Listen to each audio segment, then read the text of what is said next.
kind of on the same exact wavelength as you are, Lorin, with that. I said when I'm looking at quarterbacks, I always bring up Mitch, and he would make one pass, and you'd be like, oh, that's what we need, and then you wouldn't see it for 4 more games or 5 more games.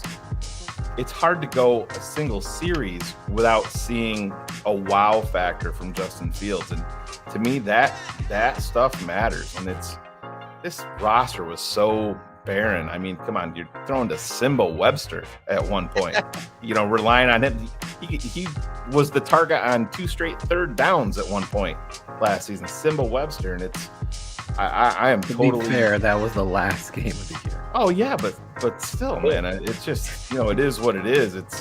You got to give the kid a fair chance, and yeah, he's got a lot of things that he's got to work on, but man, there's so much there. The easy thing, sometimes he makes it more difficult than it has to be, and that's hopefully, where do you put that? Is it a byproduct in your assessment of the piss poor offensive line, or lack of ability at the receiver, or is it a Luke Getsy in his first years?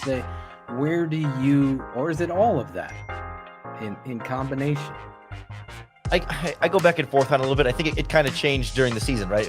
I think early on, Getsy was part of the problem. They were not running an offense that was super, conducive to Justin Fields' success. I mean, part of it, there was rain in San Francisco in week 1, right? But it took them halfway through the season before they're like, hey, here's how we can make the offense more quarterback friendly. So that was part of the problem. I think not having receivers that he can trust to be open quickly is also part of the problem. And I think the offensive line is part of the problem too.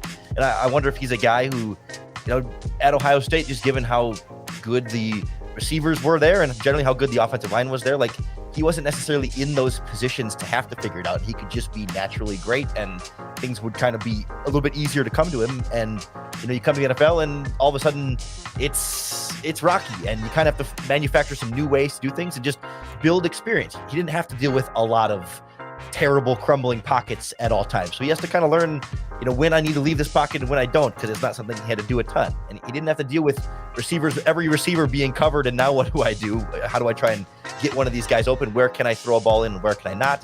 When do I have to just get rid of it quickly to just get the play off? And where can I hold on to the play and extend things longer? So to me, that feels like a little bit of an experience thing and then a little bit of a bad situation thing. And that's a really unfortunate combo to combine early on in Chicago. But I think there's good reason to believe that the roster will be better to eliminate some of those concerns, and that more time under center will also help him eliminate some of those experience concerns, and that there's a clear path towards development and growth and progress in all the ways we want to see it. And I feel like we saw some of it throughout the course of the season. Pocket presence got way better. I think decision-making got better. I mean, the Lions game at the end was a step back, but there's always going to be step backs. Like, it's not every game's not always going to be better. There's drop backs and you keep going. And I wasn't concerned at all about what we saw last year. Lorin, when you talk about the offensive line, one of the, they're pushing Jenkins inside, and I made the comment earlier when we had Alex Shapiro on, and I said, I'm not ready to write Tevin Jenkins in ink on the depth chart, because to me, there's a lot of question marks. He's got to, number one, he's got to stay healthy. It seems like there wasn't a lot of buy-in from the front office initially with him, but the way that things are setting up now with them bringing in Nate Davis and him being right guard only in the NFL so far, do you think that they're going to potentially move him back out to right tackle? I heard Olin Kreutz talk about he thinks that's the best thing possible for Tevin, because you're not getting beat up as much, when you're outside as when you're inside. But just like overall, where are you with quote Tevin Olin and not me? Why do you always quote him and not me? Because Olin had the balls to talk shit to George McCaskey to his face. So yeah, exactly. So did I, Lorin. So now we're both even now. You guys both did get kicked out of the Bears family there. So just knows, yeah. Exactly. We take everything with it. We take everything you say with a grain of salt too. So you guys are on the same wavelength. So does George. So, like, one of the interviews he did, I don't remember which one it was. I think it was CHGO. They asked him, like, "Hey, was there anything you felt like you were wrong about in Kansas City that you came to Chicago and realized, oh, I was wrong about that player based on what we saw there?" And he said it was Tevin Jenkins, that he didn't think Tevin Jenkins had the versatility to play guard, that they thought he was a tackle only, and that he was surprised that Jenkins could play guard. And so to me, that as soon as I said Nate Davis, that was the first quote that popped in my head. It's like, Yeah. is the plan tackle there? Was guard always sort of the, oops, we accidentally fell into him being good at that position and found a way to make it work with him, but really we still see him as a tackle and ultimately want to get him back there? That was my first thought. I think the way Poles is approaching it is that he's not locking anybody into any spot right now. He's saying, you know what? If we go through the draft and don't get a tackle, then great, we can put Tevin Jenkins at right tackle. If we go through the draft and get a tackle, then great, we can put Tevin Jenkins at left guard and put Cody Whitehair at center. Or if we go through the draft and get a center, like, I think he's in his brain, he's saying Whitehair can play guard or center, Jenkins can play guard or tackle.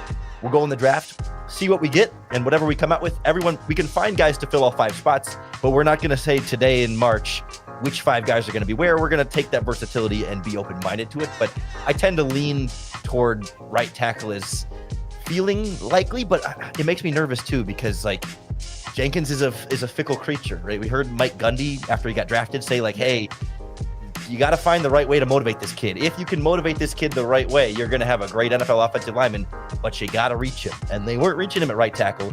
They were able to reach him at right guard. So like if they put him back at tackle, are they going to run into some of the same issues, whatever they were behind the scenes, and end up needing to kick him backside to guard again? Like I'm nervous that they're approaching the motivation right with Jenkins and making sure that like he's going to be cool with it. Jenkins, obviously, much like Orlando Brown Jr., believes that he's this position, and there's pride in that. And to be quite honest, as I scouted him, he could play left or right tackle, in my opinion. Jenkins, he's that good. The cherry on top is what you saw or Ryan Poles say. Gee, I thought that was a test. Okay, let's see if you fit our culture. Let's see if you'd be willing to do anything for our team. Let's go in here and see what you could do. Then he goes in there and dominates. That kind of proves that he's buying into what it is you're doing. Then you could put him where he should be, at tackle, in my opinion. 2, I think it's honestly needs to be said more what Olin is saying, what my father and myself were saying here at this network. Inside is a war zone, and when you're bigger and you're strong and you have back issues, when you're down playing guard and you have all that coming at you, it's much safer for a bigger guy to play tackle and be asked to do those things than be inside and do those things and be that dominant. He's already proven he could do that. In Chicago, they did Kyle Long, should be a tackle. Let's put him at right fucking guard. They just never get those tackles, and people laugh. It's the position more so than anything, but I mean, he's a talented motherfucker. But if you get 5 years of that, like that dude is winning, is actually, you can quantify it. He's going to win you games. And there's other positions where you can't really directly correlate it. Yeah. Or are they winning me games? At running back, that dude can take over a game and win you a game. There is another quarterback on the board in this mock. So I'm just letting Jeff know again that we're not playing the trade down game, but that would be an option, obviously, to trade down. But in this game, we're saying, who would you pick if it fell like this? Fell off his trailer and he takes it out on everybody else. It's weird. It's weird. Out of all the players on the team, he decides to stroke Velus Jones. The 5 guys that I like there. And